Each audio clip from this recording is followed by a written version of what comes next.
Assalamualaikum warahmatullahi wabarakatuh. Perkenalkan kami dari kelompok 3 kelas A Informatika Universitas Sultan Ageng Tirtayasa. Di sini kami akan mempresentasikan hasil diskusi kami mengenai perancangan model prediksi permintaan dan penjualan produksi dalam industri menggunakan metode time series forecasting. Sebelum itu, izinkan saya memperkenalkan kelompok kami. Di sini ada saya sendiri, Zahra Ismaya, dengan NIM akhir 07. Lalu ada saya, Rizwan Malizar, dengan NIM akhir 67. Saya Muhammad Imam Fatur Rahman dengan NIM akhir 036.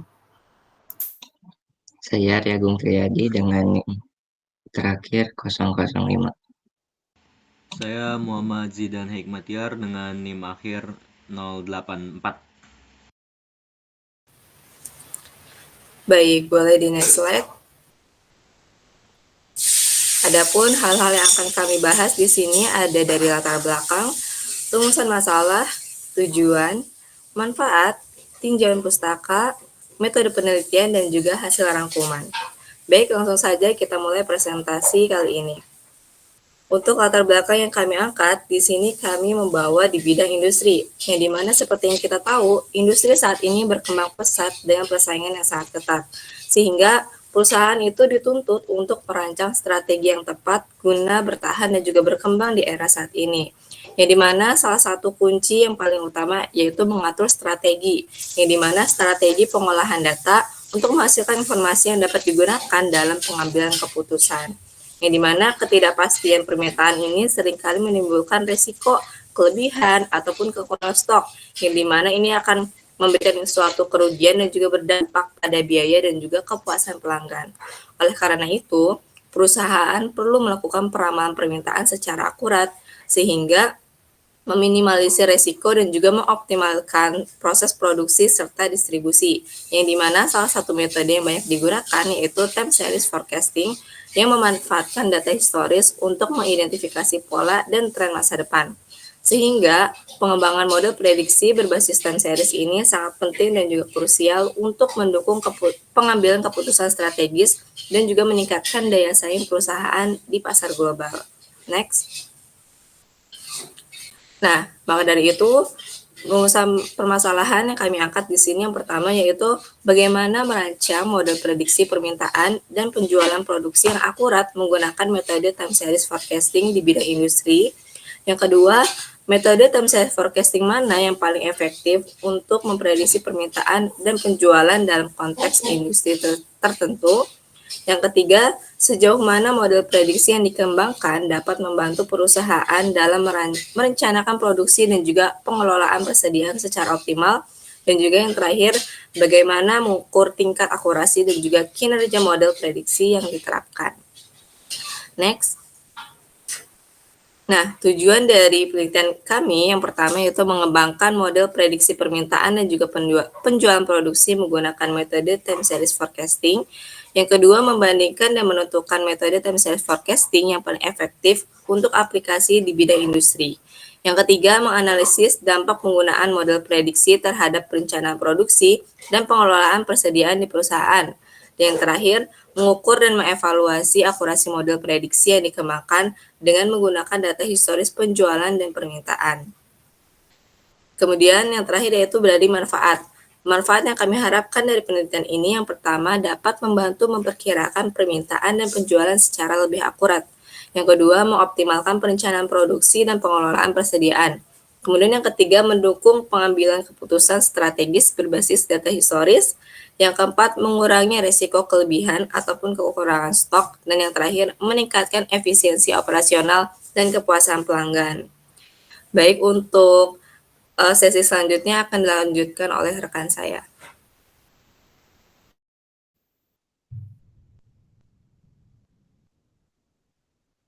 Oke, yang selanjutnya adalah tinjauan pustaka. Yang pertama di sini ada peramalan permintaan dan penjualan dalam industri. Peramalan permintaan dan penjualan merupakan salah satu aspek krusial dalam manajemen produksi di industri. Nah, dengan melakukan peramalan yang tepat, perusahaan dapat mengoptimalkan kapasitas produksi, mengelola persediaan bahan baku, serta meminimalkan risiko kekurangan atau kelebihan stok produk yang sudah jadi. Yang kedua di sini ada metode time series forecasting. Nah, metode time series forecasting ini merupakan pendekatan kuantitatif yang banyak digunakan dalam peramalan penjualan dan permintaan produksi. Metode ini memanfaatkan data historis yang dikumpulkan berdasarkan urutan waktu untuk mengidentifikasi pola, tren, siklus, dan variasi musiman yang terjadi pada data penjualan atau permintaan. Selanjutnya, di sini ada penerapan time series forecasting dalam industri. Penelitian yang dilakukan oleh Kusumawati dan kawan-kawan 2021 pada perusahaan percetakan CV Adi Jaya menunjukkan bahwa penggunaan metode time series, khususnya center moving average, 3 periode dapat menghasilkan peramalan permintaan konsumen yang lebih akurat dengan nilai mean absolute deviation yang rendah dan tracking sinyal yang berada dalam batas pengendalian. Nah, hasil peramalan ini membantu perusahaan dalam merencanakan kapasitas produksi dan kebutuhan sumber daya, sehingga dapat meminimalkan biaya operasional dan kebutuhan overtime. Selanjutnya, yang terakhir di sini ada evaluasi model prediksi dan metrik pengukuran.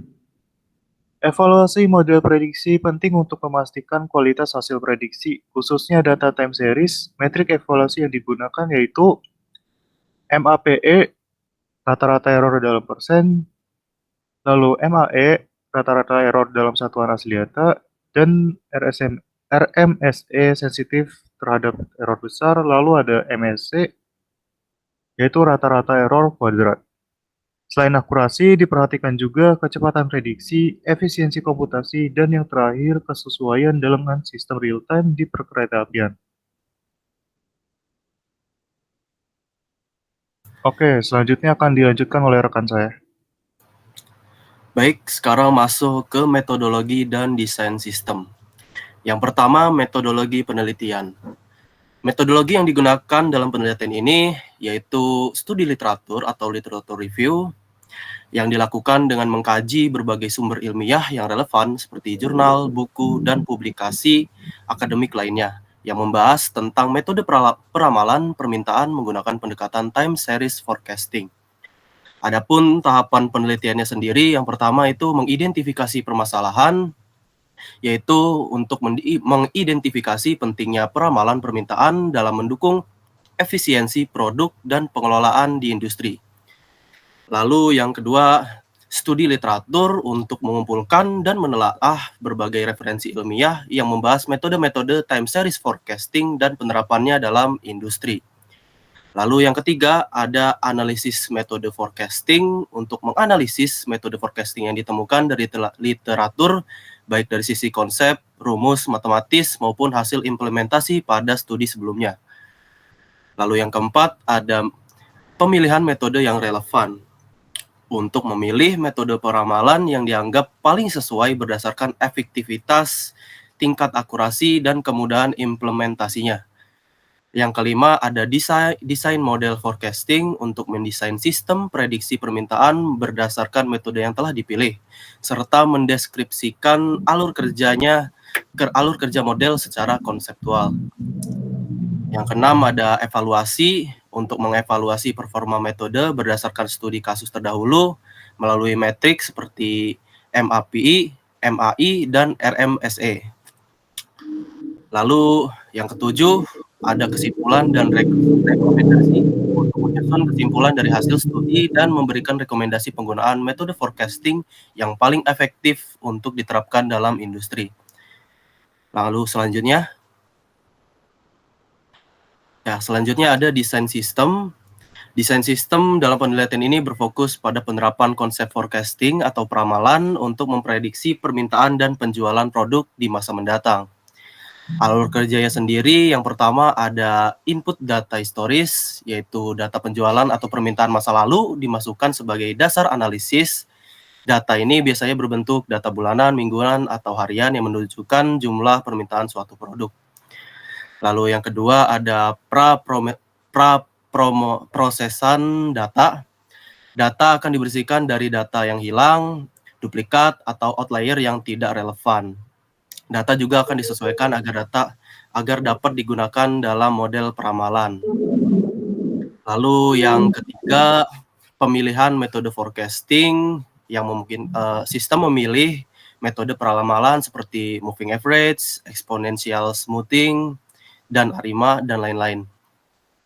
Lalu yang keempat, peramalan atau forecasting, yaitu sistem menghitung prediksi permintaan pada periode mendatang berdasarkan metode yang dipilih.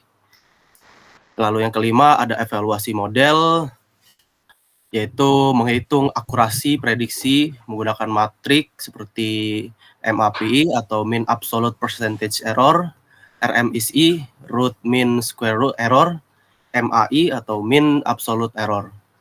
Lalu yang terakhir ada outputnya, sistem menghasilkan nilai ramalan permintaan untuk produksi periode tertentu.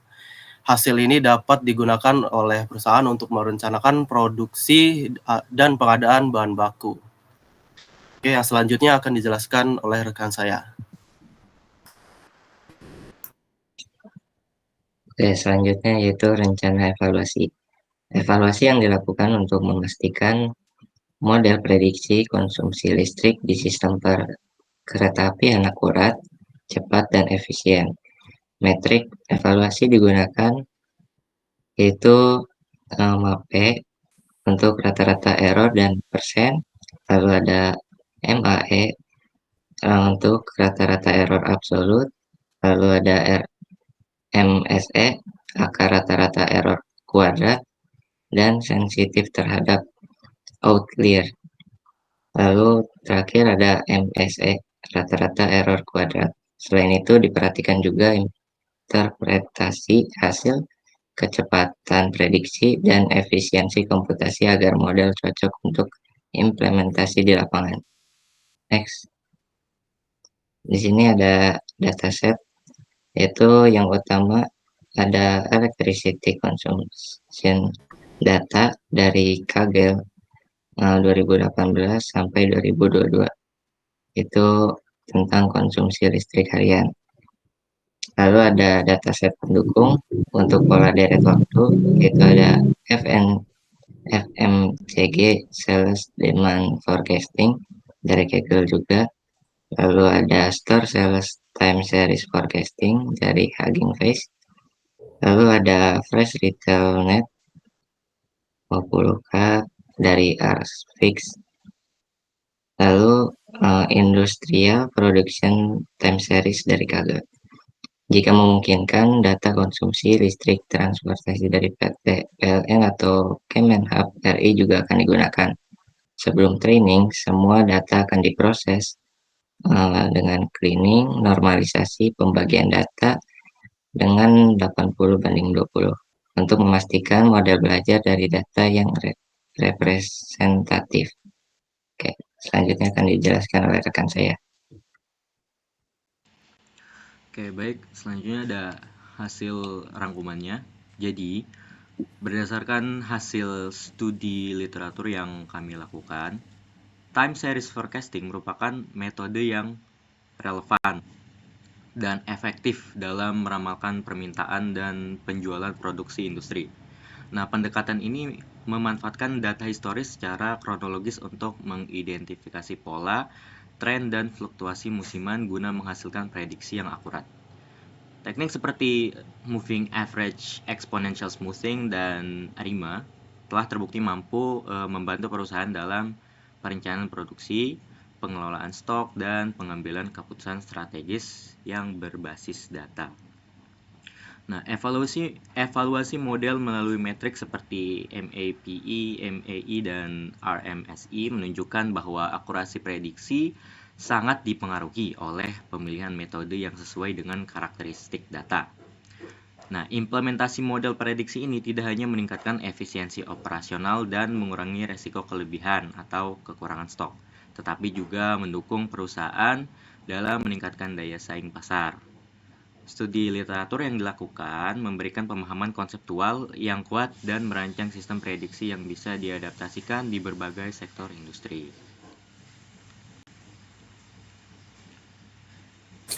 Baik, cukup sekian presentasi dari kelompok kami. Kurang lebih mohon maaf. Wassalamualaikum warahmatullahi wabarakatuh.